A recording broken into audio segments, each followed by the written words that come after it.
Welcome back, everyone. The followers of Khorne and Greenskins faction war continues tonight. To quickly recap everything that's happened so far, the hordes of the Blood God and the never-ending Green Tide have met in open battle twice since this war began. In the first, a heroic charge from a handful of Chaos Knights routed the only remaining goblins from the field, and in the second, a more decisive victory for the Dark Brothers was won, with thousands of Greenskins cut down. Where thousands died, tens of thousands stand ready to take their place, though, and this war won't be decided by just a handful of land battles. It's time for a siege, the first you guys are going to see on Call of Warhammer on my channel, and probably one of the only ones on YouTube. Greenskins' forces have taken refuge from the storm of chaos in a small empire city. They slaughtered the inhabitants but left the settlement largely intact, and Khorne's chosen have quickly descended on and surrounded the town. We're at tier 2 now, which means we're getting a bunch of new units for both races.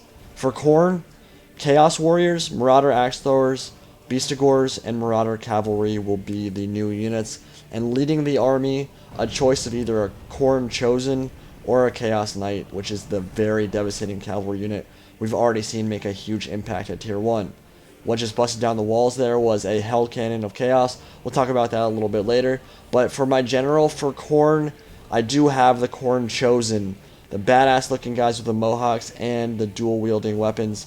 They are very devastating in melee. One of the coolest looking models in all of Call of Warhammer. And that goes for the Chaos Warriors as well. Amazing models for them. One of the core units for Chaos. And we'll talk more about those as the battle progresses. Now, Chaos are definitely not lacking for options when besieging a city. The Hell Cannon is a massive demon war machine forged and crewed by Chaos Dwarfs. And we've also got some siege towers with the Mark of Khorne on the field. Those are crewed by some Chaos Warriors. For the Greenskins, let's not forget that they also get a bunch of new units at tier 2. They're going to get Savage Orc Archers and Orc Boy Archers as skirmishers, Squig Hoppers, and Orc Boar Boys as a cavalry option. For their general, a choice of Black Orcs or a Big Gun Boar Boy. On an open field, the Boar Boy would definitely be a better choice, but given Medieval 2's mechanics in the choke points of a city, 2 hit point Black Orcs are definitely going to be very tough to cut through, and so Gojira is going to be rocking the Black Orcs as his general. Getting a good look at these Squig Hoppers right now. Some Savage Orc Boys, great flanking force. They're not going to be great at grinding down Chaos Warriors in the streets of this city, but he does have a lot in the plaza there, and a bunch in the city streets as well. So we'll see if Gojira decides to defend the city or fall back to the plaza. Unbreakable morale in the plaza is going to be a very big deal. Siege towers moving to the walls now as the Hell Cannon is going to punch another hole through the stone walls. These Hell Cannon shots could actually be very important if the Greenskins decide to defend the walls.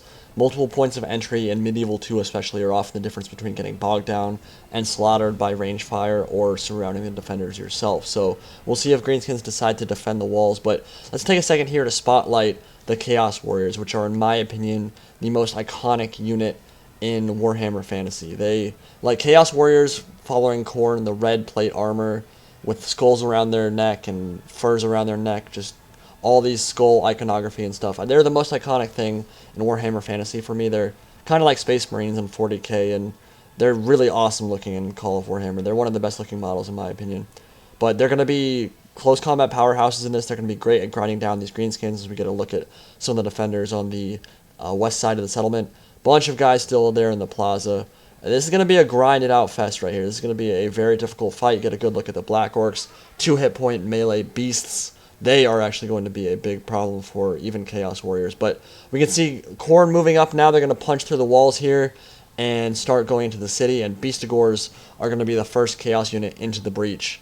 Sending them first actually makes a lot of sense. They wear full plate armor and have a great charge bonus, although that's kind of irrelevant because of for some reason charges in Medieval 2 just do not work in settlements.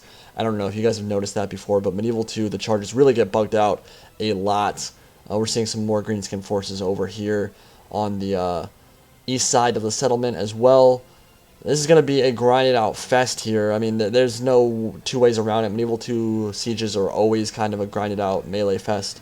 This is going to be no exception. Greenskins do have a lot of ranged troops on the field, but I mean, what always turns into, like, there's just a lot of choke points in Medieval 2. There's not a lot of open places where you can flank and get rear charges off and stuff like that.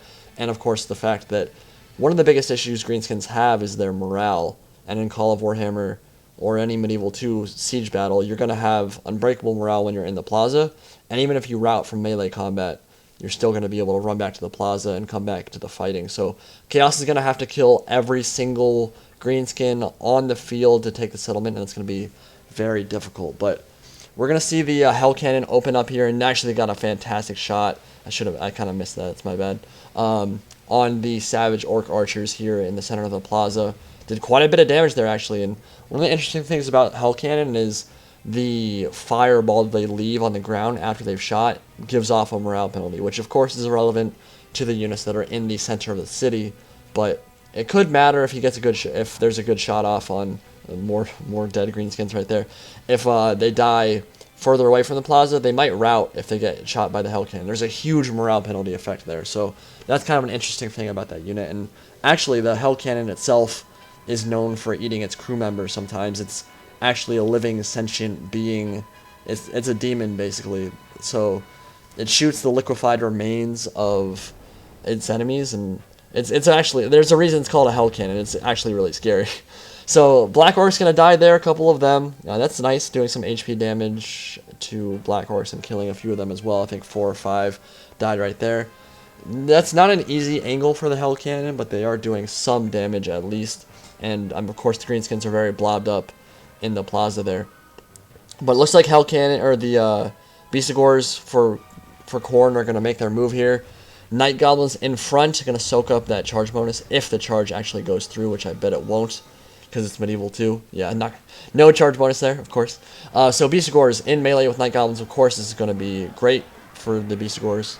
Much better stats, much better armor, and they're going to be able to cut through them relatively easily, but this is the kind of chaff that the greenskins want to use to tie down the more elite troops and just kind of wear them down. And in something like the tabletop, Night Goblins would probably get absolutely wrecked in fighting like this, but in Medieval 2, Night Goblins have 250 men in a unit, and they also have very fast attack animations. So Beastigors might actually get stun locked here a little bit because they have the two-handed attack animations, which are normally slower than what the Night Goblins are rocking. So those spears could actually kind of stun lock them, and Beastigors might not actually have the easiest time cutting through Night Goblins. They will win that fight, but it might not be easy. Over on the west side of the settlement, some Savage Orcs over here. More Beastigors going first, and I might not have finished my thought on them first. They have the 2 hit points, which is the biggest reason you want to send them first. They're going to be able to soak up a lot of that damage from archers and a lot of that melee combat. So it makes a lot of sense. And of course, in the lore, Beastigors are going to be going first just because they're beastmen, and Warriors of Chaos would much rather the Beastigors take all those losses first. Beastmen are kind of crazy. They're going to go in first into melee. They're first into the breach a lot of the time, because Warriors of Chaos don't care too much about Beastmen, honestly. So the Hell Cannon is moving up now to hopefully get a better angle, and they could wreak some serious devastation in the middle of the Greenskin forces that are in the plaza there, but so far haven't actually done that much damage to the Greenskin forces. Warriors of Chaos now into melee with the Night Goblins, and this is actually going to be a killing field. This is kind of a turkey shoot right now. This isn't the ideal thing for the followers of Khorne, because there are a lot of archers shooting into the Beastigors and the Warriors of Chaos. There's going to be another hole punch through here. I think the Hell Cannon might move into that so it can maybe get a better angle off here, but we're just going to see kind of a killing field here. The Khorne followers are a little bit surrounded over on this side of the field. A lot of goblin chaff to cut through, and during that time they're going to be taking a bunch of losses from all these archers. Savage Orc archer boys and some Night Goblin archers shooting in there. And Night Goblins are a great archer unit in this game specifically, especially Call of Warhammer, because they've got double the men of a regular archer unit. So even though they don't have great missile damage, they're shooting way more way more arrows. So that's definitely going to be a problem. And one of the only ranged options Chaos has, of course, are the Marauder Axe Throwers. These guys are great against really highly armored troops because they have great missile damage. So they can shred stuff, but throwing over all these units is going to be kind of difficult. We'll see if they can actually get a good shot off. And if the Greenskins general was very smart here, he would be shooting into the Marauder Axe Throwers. We'll see if he shifts targets there. Axe Throwers will do a lot of damage to these Night Goblins, but that's really not what he wants to shoot at. Savage Orc Boys are a decent target to shoot at. Very high missile damage on the Axe Throwers, one of the highest in the game. They're kind of like precursor javelins, basically, but way more ammunition. So Shooting those would make a lot of sense because I think the Marauder Axe Throwers have 0 armor value. If it's not 0, it's 1. So it's very, very low, and they will get shredded by missile fire. Now this is an interesting part right here. Warriors of Chaos have actually flanked some Khorne Chaos Warriors up on top of the wall to get a rear charge off on this blob. Beastigors in melee from the front, and some Savage Orc Boys and regular Orc Boys in melee. And the Warriors of Chaos have moved into a nice flanking position here. Hopefully get a rear charge off, and by charge I mean walking into combat, because again, even with all this space, they're not actually going to get their charge bonus off if you click an attack order.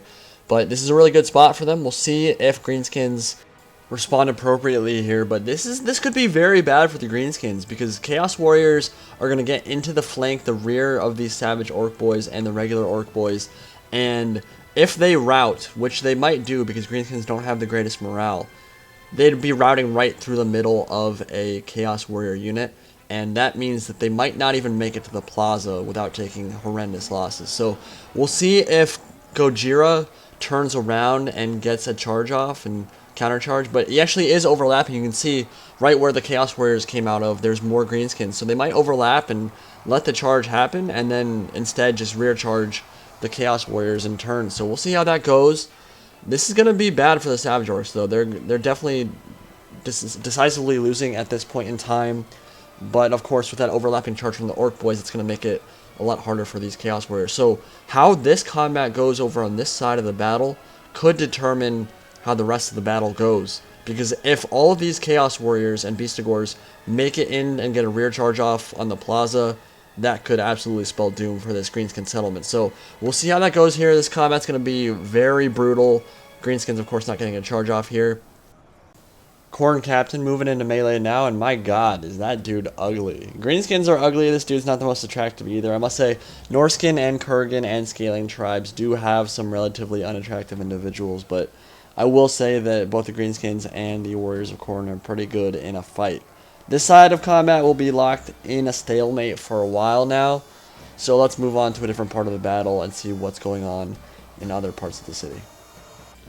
Khorne's Chosen have entered the city now, mowing down a bunch of Greenskins right here at the walls. Many Savage Orcs and Goblins dead right there, and the remnants are trying to rout to the plaza. Probably not going to make it. They're getting cut down by the Khorne Chosen very quickly. You can see some axe throwers in there as well. But Khorne might decide to commit his general here. It'd be nice to be able to pop rally in the middle of this fight, but this is really not where they want to be. They don't have shields. They use those dual-wielding weapons, so they could absolutely get shredded by missile fire. So this is devolved down here into just a killing field. There's not much sense to this slaughter. It's just a bunch of dead people, a bunch of swinging swords. You can see all of the dead bodies here. A bunch of Savage Orcs there, dead, probably from the axe throwers. And no headway really being made on either side. Just many, many, many troops dead. Shifting over, we can see more Chaos units pouring in through the side streets. One right here. You can see some Savage Orc Boys looking to stem the tide through that brutal close quarters combat. At that particular point, I think Khorne is probably going to break through. We'll see if the Greenskins choose to reinforce that area. But an even more important engagement is happening over on this side. Black Orcs have been committed to melee with the Warriors of Chaos, and normally they're going to Rothel stop that engagement because the Khorne unit was already very much depleted, and the Black Orcs have those 2 hit points and very high attack damage and armor values. But there are actually 2 groups of Marauder Axe Throwers in the back there looking to throw their very high missile damage axes into that engagement. You can see some of the axes actually going up on top of the wall, killing some of the Orc Boys that are up there. But if the Chaos Warriors can tie down that Black Orc unit long enough and the Axe Throwers can deal with that Orc Boy, they could actually kill a bunch of Black Orcs with their missile damage from the axes. So we're going to see if they can deal with these Orc Boys. They're streaming out now. Very good move from the Greenskins player to come on through the wall, come out behind the Axe Throwers, and start doing damage there. I think the Axe Throwers should be able to kill that one Orc Boy, but they are going to lose some guys, and you really don't want Axe Throwers to get committed to melee. Very low armor values, really not very good stats at all. This actually looks like he's trying to pull away, which may or may not be a mistake, pulling through the Orc Boys right there. They could definitely lose some guys here. The other Axe unit getting too far away. Looks like they're getting ready to turn around and start throwing some of their missiles into the Greenskins. And we're going to see a bunch of damage here. I mean, they have a really good angle. Oh, yeah, that's that's devastating right there. So a lot of Orc Boys are going to drop there. I would just commit the Axe Throwers to melee at this point. Let them fight, and then let the other one kill them with a shower of axes. But those Warriors of Chaos are not going to live long enough for the Axe Throwers to do their damage, at least at this point in the battle. We'll see if those Axe Throwers can be kept alive. But looks like the Khorne Chosen are moving up now. You can see them there in the background, and Hell Cannon still moving up. Still having issues shooting into the plaza. That has been very difficult for them. Oh, there's so many dead bodies right there. Getting an angle for where the Hell Cannon can actually shoot into the plaza is going to be very hard at this point in the battle. So just moving them into the city streets does make a lot of sense. There is technically one cavalry unit on the field, the Squig Hoppers, that might be a good way to shut down that Hell Cannon, but Night Goblins would be a great way as well. Although if they take a volley from the Hell Cannon, they'll probably route back to the plaza. So again, Squig Hoppers might be the best choice. But Warriors of Khorne, the Khorne Chosen moving in now, the General.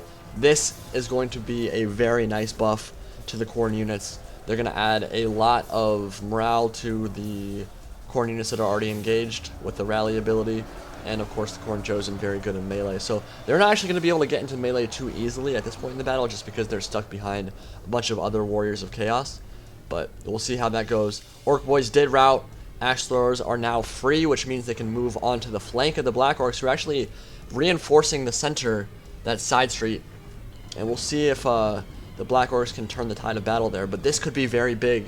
Axe Throwers moving in close. They could start getting some shots off into the rear of the Black Orcs, which of course would do a lot of damage. Beast of Gore is now surrounded by Savage Orcs and by the Black Orcs, so they're not going to have a fun time in that engagement. And those 2 hit points have mostly worn off, I would think, at this point in the battle. So most of them are going to start dying relatively quickly, I would think, especially being surrounded.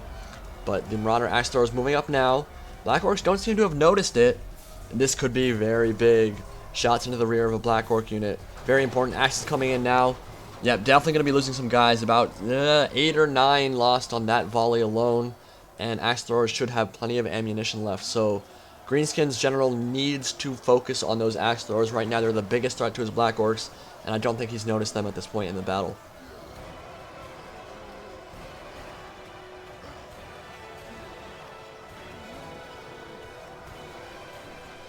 Another Axe volley coming in now. Let's see, they're 77 down to 70, about 70 men. They're losing about 7 or 8 men every single volley. And yes, these Axe Throwers do have a decent amount of ammunition, way more than like Peltas would in Rome 2. They will run out of ammunition eventually, but they're killing so many Black Orcs right now. Every single volley they're shooting is killing 7 or 8 Black Orcs. So this is very bad for the Greenskins. The morale penalty from losing the General wouldn't be a big deal, because again, they're all going to route to the plaza if there is a mass rout. But that's definitely not ideal. They're losing a lot of Black Orcs, and there's a lot of melee damage those guys can push out, a lot of damage they can dish out if they aren't getting shot in the rear by axes. So, surprised Greenskins player hasn't noticed it yet. Khorne followers, the Khorne Chosen now into melee with some Orc Boys. Orc Boys got into a good flanking position now, and this is actually not ideal for Khorne Chosen. They are going to win this engagement, but they are being engaged now, and the Orc Boys have a lot of men left in the unit, and Khorne Chosen have already been in melee quite a decent amount in this battle. They were in some fighting earlier at the breaches in the walls, so Orc Boys could do some damage there. Looks like the Axe Throwers are finally out of axes, and they're going to commit to melee, a rear charge into the Black Orcs. It's unfortunate the Axe Throwers are out of ammunition at this point, because if they had just maybe 3 or 4 more volleys, they could have completely obliterated the Black Orc unit.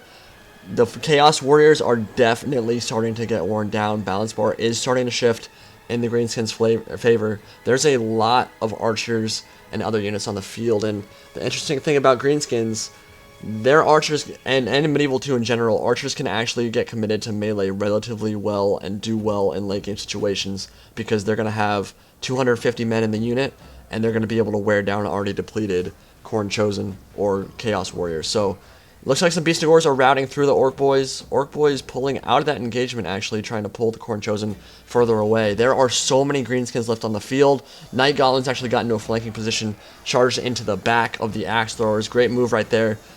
This is starting to look bad for Chaos. This is starting to look very, very difficult. The Khorne Chosen are going to have to crush that engagement against the Orc Boys, and everywhere else, the Chaos is really starting to get worn down. There is actually a little bit of ammunition left on those axe thrower. Another axe thrower unit came in. Black Orcs down to about 30 men. But those axe throwers are not going to have a fun time in melee with them, even though they do outnumber them a lot. It's not a great engagement for them. Khorne Chosen following. They're actually chasing the orcs a lot. I'm not sure that's the best idea. And Squig Hoppers charging in there as well. This is going to be a tough fight as well. Squig Hoppers have a kind of a unique attack animation. You can see how fast they're attacking.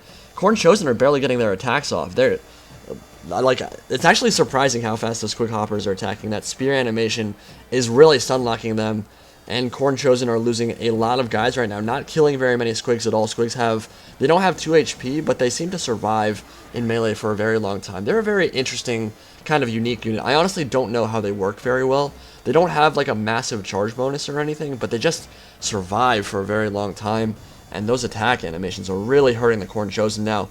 Hell Cannon has actually moved into a flanking position, moving up now. This could be big. If they got a good shot off on this blob, they could rout all the Squig Hoppers and Orc Boys because they're already engaged, and we know there's a massive morale penalty that the Hell Cannon gives off. So you can see that one volley there killed a couple. There are 4 or 5 burning greenskins right there.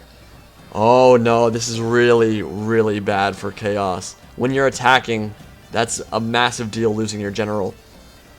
Chaos doesn't have the greatest morale, especially on the Marauder Axe Throwers and some of the lower tier units, the Beastigors. They're not going to be able to do amazing once their general dies. They might mass rout here, balance bar shifting even more into the Greenskins' favor. The only thing I can see happening right now that would be really good for Khorne is the Hell Cannon routing this blob. So we'll see if it can actually get its accuracy under control and get a good shot through here. Because it could kill many, many Greenskins right here if it got a good shot off. We'll see what they can do. Hell Cannon of Chaos winding up for a shot now. This could possibly change the course of the battle if these units get routed. It's about to shoot. Here we go. Oh my god, that killed so many Greenskins right there. The entire section, this entire section of the Greenskins army is going to rout. Oh my god, they're going to rout right through the followers of Khorne. The Khorne Chosen are going to cut them down as they run through, meaning a lot of these Orc Boys and Squig Hoppers aren't even going to make it to the plaza. They're going to die as they run through the Khorne Chosen. That was an insane shot right there, and this is going to be a big deal. Balance bar is very much in Greenskins' favor, but remember, a lot of the remaining units for the Greenskins are archers, and pretty much every remaining unit for the Chaos is a top-tier melee unit. So this could be a big problem for the Greenskins, but they do vastly outnumber what's remaining. No, let me rephrase that. There are actually some Axe Throwers still in the field, so they're not great top-tier melee troops for Chaos, but there are a few Chaos Warriors left. There are still some Khorne Chosen. There's just a pile of dead bodies in the middle of the settlement. There's so many dead.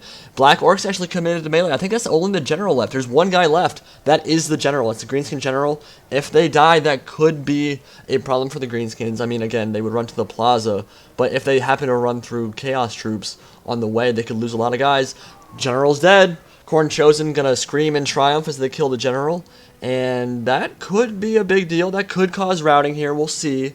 There aren't any Khorne units on the way back to the plaza though, so Greenskins wouldn't be routing through them, which is unfortunate. I think that this is going to go to the Greenskins actually, even with that amazing shot from the Hell Cannon of Chaos and the charge here from the Khorne Chosen. We'll see what they can do, but there are only a few of them left. So many Night Goblins left on the field, only a few Axe Throwers, Khorne Chosen, and a few Chaos Warriors left. And they're just going to be fighting here in the middle of a massive pile of dead bodies. And I can tell you right now, the Blood God is very happy with what has happened today. He doesn't care that his chosen are dying right now. He just wants to see blood, and they definitely threw up some prayers to the Blood God here. There are so many dead in this battle. Thousands and thousands of dead guys. Marauder Axe Throwers in melee here with Greenskins, but yeah, there's just too much left on the field. Hell Cannon moving up now, actually routing some more Greenskins. Anytime they get close to where that fire shows up on the ground, they're going to run away screaming. So charging this Hell Cannon position might actually be very difficult for the Greenskins. We'll see what kind of damage they can do. But this is pretty much over at this point. Hell Cannon moving up now to shoot into the plaza. Pretty much everything for Chaos is routed at this point. It was just a grinded out melee fest at the end there, and they couldn't quite do it. They couldn't take the city. But Hell Cannon is going to do a little bit of damage here before the battle ends. Gonna get a shot off here. Let's see what it can do. Gonna go right through the goblins, toss them up into the air, set them on fire. Save us! So many of them dead, but Chaos Horse are gonna rout after that, and that is going to be the end of the battle. So let's look at the results here. Almost 2,000 dead on both sides. The Greenskins brought 3,000 men, more than 3,000 men to the battlefield, and there were many, many, many dead on both sides. And that really did play out like a Medieval 2 siege. One of the things I hope they change in Total War Warhammer is sieges are a bit more open and less choke pointy, that there's more courtyards and more open areas to fight in, because it can just be a grind when you're going down the middle of a city trying to kill stuff. But I would like some more asymmetrical tactics. We're going to definitely see those in Total War Warhammer with flying units and possibly spiders being able to scale walls and stuff like that. So we'll see how they do sieges in Total War Warhammer. I'm very excited to see how they do that. But you can see some of the kills here now. Really close battle, but in the end, Greenskins are going to take it and push back Chaos. We're going back to the land battles, boys. Hope you guys enjoyed. See you all later.